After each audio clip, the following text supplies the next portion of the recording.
Assalamualaikum warahmatullahi wabarakatuh. Kembali lagi dengan saya Mary Antika. Di sini saya akan melanjutkan pembahasan yang kemarin, yaitu dua buku. Yang buku pertama, The History of the Quranic Text, dan buku yang kedua, Rekonstruksi Sejarah Al-Quran. Baik, langsung saja ke buku pertama, yaitu The History of the Quranic Text, bab 5, yang membahas tentang rekaman dan penyusunan Al-Quran. Selama periode Mekah, jika dilihat dari segi penyampaian Al-Quran dari Jibril ke Muhammad, sekalipun itu dilakukan melalui lisan, Al-Quran menyebut dirinya sebagai kitab tertulis. Hal ini menunjukkan bahwa Al-Quran sebagai kitab tercatat dalam tulisan, yang proses penulisannya telah dilakukan sejak awal perkembangan Islam. Adapun sahabat-sahabat yang terlibat dalam penulisan Al-Quran, di antaranya Abdullah bin Sa'ad, Khalid bin Sa'id. Selama periode Madinah, penulisan wahyu Nabi Muhammad.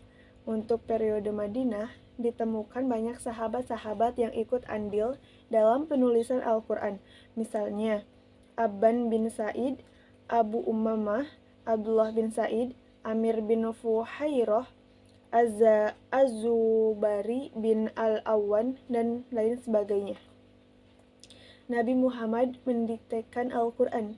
Nabi Muhammad ketika diberi wahyu, beliau senantiasa memanggil sahabatnya untuk menuliskan wahyu tersebut. Hal ini seperti yang dilakukan oleh Zaid bin Sabit. Ia menulis wahyu yang didiktekan Nabi. Setelah itu, Zaid membaca ulang wahyu yang dituliskan guna memastikan kebenaran yang ditulisnya. Tradisi penulisan Al-Quran di kalangan sahabat, sebagaimana telah dijelaskan sebelum bahasan ini, bahwa Nabi senantiasa memerintahkan sahabatnya untuk menuliskan wahyu yang diterimanya. Hal ini menunjukkan bahwa Al-Quran sudah tersedia dalam bentuk tulisan. Selanjutnya, untuk memfokuskan penulisan wahyu, Nabi senantiasa menegaskan kepada para sahabatnya untuk tidak menulis selain Al-Quran. Pelarangan ini juga bermaksud agar tidak bercampur antara Al-Quran dengan bacaan yang lain, misalnya seperti hadis. Terus selanjutnya susunan Al-Quran. Yang pertama itu susunan ayat ke dalam surat. Seperti halnya sebuah karya buku, yang paling mengetahui isi kandungannya adalah pengarangnya sendiri. Demikianlah gambaran terhadap Al-Quran. Untuk menjaga keorisinalnya, tidak ada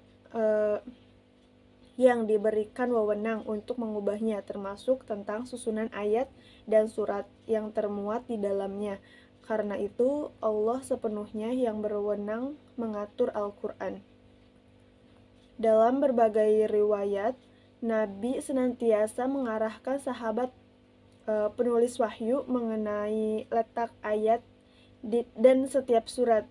Utsman bin Ali mengemukakan bahwa baik wahyu itu mencakup ayat panjang ataupun pendek, Nabi selalu berkata, letakkan ayat-ayat tersebut ke dalam surat itu.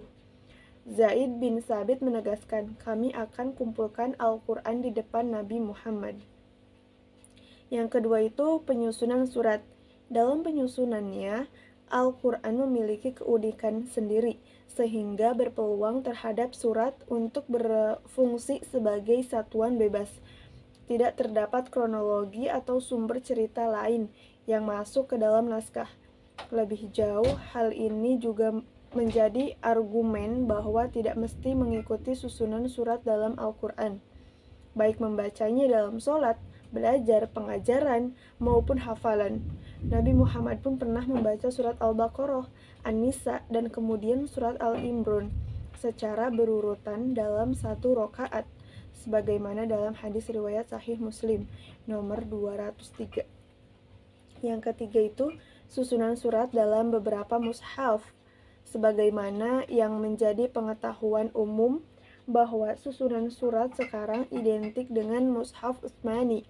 Selain itu, terdapat pula beberapa mushaf lainnya, sebagaimana mushaf Ibnu Mas'ud dan lainnya, yang menunjukkan bahwa dalam mushaf terdiri banyak surat. Baik, selanjutnya kita ke pembahasan bab 6, yaitu kompilasi tulisan Al-Quran. Meski Nabi Muhammad telah mencurahkan segala upaya yang mungkin dapat dilakukan dalam memelihara keutuhan Al-Quran, beliau tidak merangkum semua surat ke dalam satu jilid, sebagaimana ditegaskan oleh Zaid bin Thabit dalam pernyataannya.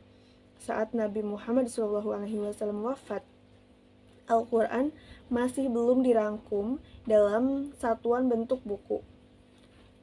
Hilangnya satu format halaman akan sangat merendahkan penyertaan ayat-ayat yang baru serta suratnya, karena wahyu tidak berhenti untuk beberapa saat sebelum Nabi wafat. Dengan wafatnya Nabi Muhammad berarti wahyu berakhir untuk selamanya. Kompilasi Al-Quran semasa kekuasaan Abu Bakar. Yang pertama itu penugasan Zaid bin Thabit dalam mengompilasikan Al-Quran. Pengumpulan Al-Quran pada masa Abu Bakar As-Siddiq disebabkan syahidnya para qori pada perang Yamamah. Jumlahnya sekitar 70 qori, termasuk Salim Maula Abu Huzaifah. Perang tersebut terjadi pada tahun 12 Hijriyah. Karena itulah sang khalifah memerintahkan Zaid bin Thabit mengumpulkan Al-Quran dalam satu mushaf. Kekhawatiran akan hilangnya Al-Quran dengan sebab kematian para hafiz Al-Quran atau penghafal Al-Quran melandasi tindakan ini. Abu Bakar memanggil Zaid bin Thabit setelah terjadi peristiwa pertempuran Al-Yamamah yang menelan korban para sahabat sebagai syuhada. Kami melihat saat Umar bin Khattab bersamanya. Khalifah Abu Bakar berkata, Umar baru saja tiba menyampaikan pendapat ini. Dalam pertempuran Al-Yamamah telah menelan korban begitu besar dari para penghafal Al-Quran, dan kami khawatir hal yang serupa akan terjadi dalam peperangan lain. Kemudian Khalifah Umar tiada henti-hentinya meyakinkan Khalifah Abu Bakar hingga Allah melapangkan dada ini untuk sesuatu yang lebih dahulu dilapangkan olehnya kepada Umar, dan aku melihat pada perkara tersebut sebagaimana yang dia lihat.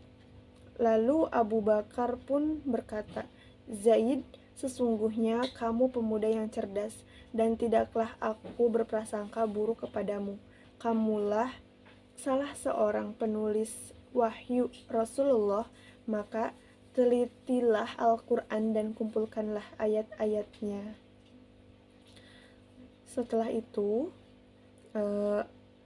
aku segera meneliti Al-Quran dan mengumpulkan ayat-ayatnya dari dahan pohon dan pelepah kurma, serta memastikan langsung dari hafalan para sahabat ternama hingga ditemukan akhir surat At-Taubah dari Khuzaimah Al-Ansyari yang tidak aku dapati dari selainnya. Selanjutnya bab 6, kompilasi tulisan Al-Quran.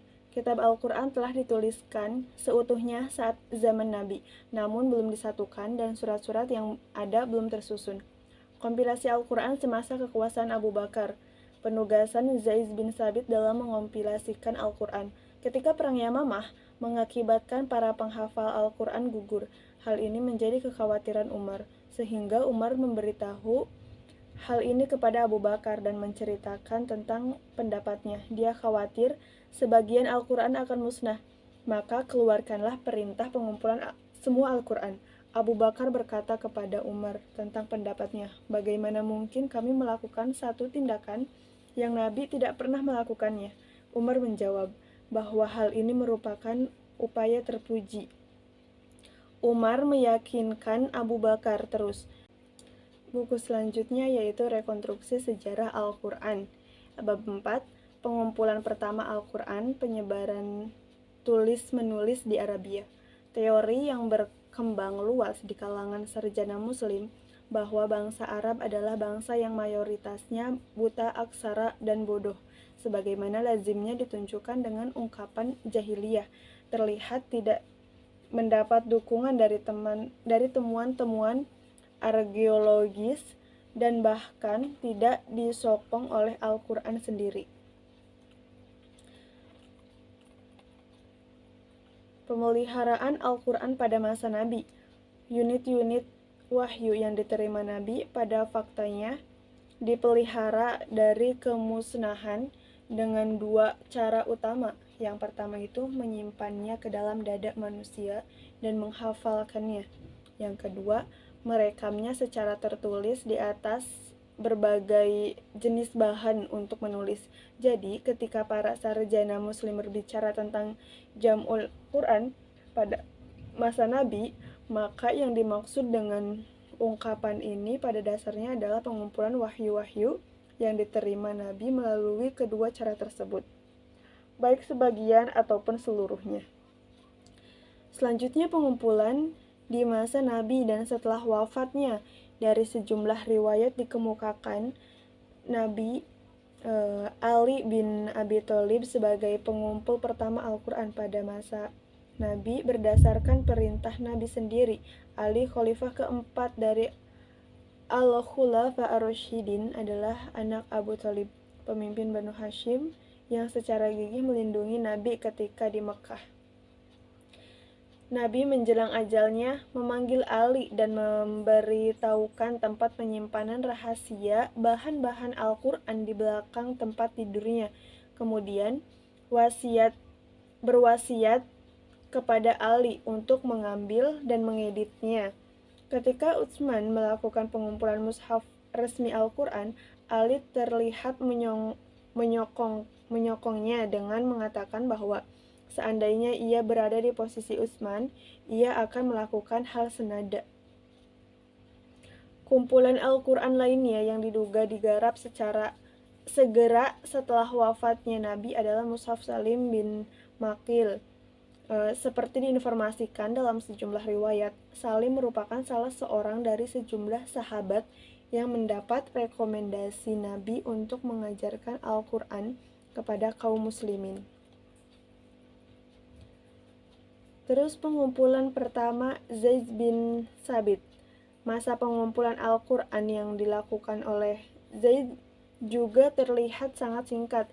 Zaid memulai tugasnya setelah peperangan Yamamah, bulan ketiga tahun ke-12 Hijriah. Hal ini berarti bahwa waktu yang tersisa bagi Zaid untuk melaksanakan pekerjaannya yang seberat memindahkan gunung. Karakter resmi Mushaf Al-Quran yang dikumpulkan Zaid pada masa pemerintahan Abu Bakar terlihat sangat meragukan. Bahkan perjalanan historis selanjutnya mushaf tersebut dari tangan Umar kemudian berpindah ke Hafsah sebagai warisan, lebih menunjukkan karakter personalnya. Bentuk dan kandungan mushaf pra-Utsmani. Gambaran umum yang diperoleh tentang keadaan salinan-salinan Al-Quran setelah wafatnya Nabi memang sangat menyedihkan, karena tidak hanya bercerai-berai yang tidak teratur, tetapi salinan-salinan itu juga ditulis di atas bahan-bahan yang berbeda dan sangat sederhana. Ada sejumlah informasi yang cukup ekstensif tentang bahan-bahan yang digunakan untuk menyalin Al-Quran. Informasi ini terutama didasarkan pada laporan-laporan mengenai surat-surat yang dikirim Nabi ke berbagai penguasa dunia ketika itu, dan laporan mengenai pengumpulan Al-Quran dilakukan Zaid. Selanjutnya bab 5, beberapa mushaf pra-Utsmani. Mushaf primer dan sekunder. Mushaf primer adalah mushaf independen yang dikumpulkan secara individual oleh sejumlah sahabat Nabi. Sementara mushaf sekunder adalah mushaf generasi selanjutnya yang sangat bergantung atau didasarkan pada mushaf primer serta mencerminkan tradisi bacaan kota-kota besar Islam. Selanjutnya yaitu mushaf Ubay bin Ka'ab. Ubay adalah seorang Ansor dari Banu Hajar. Pengetahuan tulis-menulis yang dikuasainya dengan baik, bahkan sebelum masuk Islam, membuat Nabi menunjuknya sebagai salah seorang sekretarisnya begitu tiba di Madinah. Tidak dapat diketahui secara pasti kapan ia mengumpulkan materi-materi wahyu ke dalam mushafnya, tetapi kapan ia selesai menyusun bahan-bahan wahyu yang membentuk kodeksnya tidak dapat dipastikan. Yang pasti adalah bahwa sebelum kemunculan mushaf standar Utsmani, mushaf Ubay telah populer di Syria. Selanjutnya mushaf bin Mas'ud. Salah satu karakteristiknya adalah ketidakadaan 3 surat pendek, yakni surat 1, 113, dan 114 di dalam teksnya. Riwayat lain mengungkapkan bahwa hanya 2 surat, yakni surat 113 dan 114 yang tidak terdapat dalam mushafnya. Karakteristik lainnya dalam mushaf Ibnu Mas'ud terletak pada susunan surat di dalamnya yang berbeda dari mushaf Utsmani.